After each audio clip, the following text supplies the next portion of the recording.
கடந்த காலத்தை நாம் உற்று பார்த்தோமானால் அவர்கள் நடந்து வந்த பாதையை நமது கழக உடன்பிறப்புகள் உற்று நோக்கினால் அவர்களுக்கு பல படிப்பினைகள் கிடைக்கும்.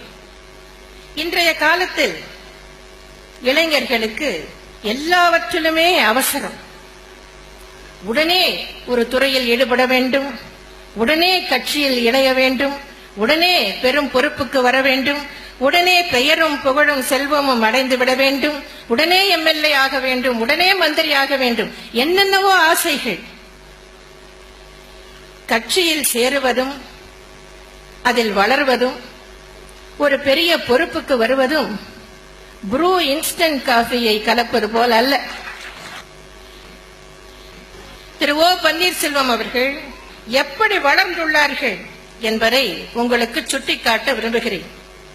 திரு ஓ பன்னீர்செல்வம் அவர்கள் 1977ஆம் ஆண்டில் கழக உறுப்பினராக இணைந்தார். 1980இல் பெரியகுளம் நகர 18வது வார்டு கழக மேலமைப்பு பிரதிநிதியாக இருந்தார். எண்ணி பாருங்கள், இன்றைக்கு என்ன நிலைமையில் இருக்கிறார்.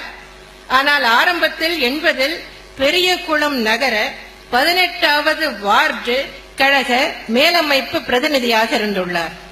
பின்னர் 84இல் பெரியகுளம் நகர 18வது வார்டு கழக செயலாளர், 84இல் பெரியகுளம் நகர எம்ஜிஆர் இளைஞர் அணி துணை செயலாளர், 1993இல் பெரியகுளம் நகர கழக செயலாளர், 96இல் பெரியகுளம் நகரமன்ற தலைவர், 1997இல் தேனி மாவட்ட எம்ஜிஆர் இளைஞர் அணி செயலாளர், 1998இல் பெரியகுளம் நகர கழக செயலாளராக 2வது முறையாக தேர்வு செய்யப்பட்டார்.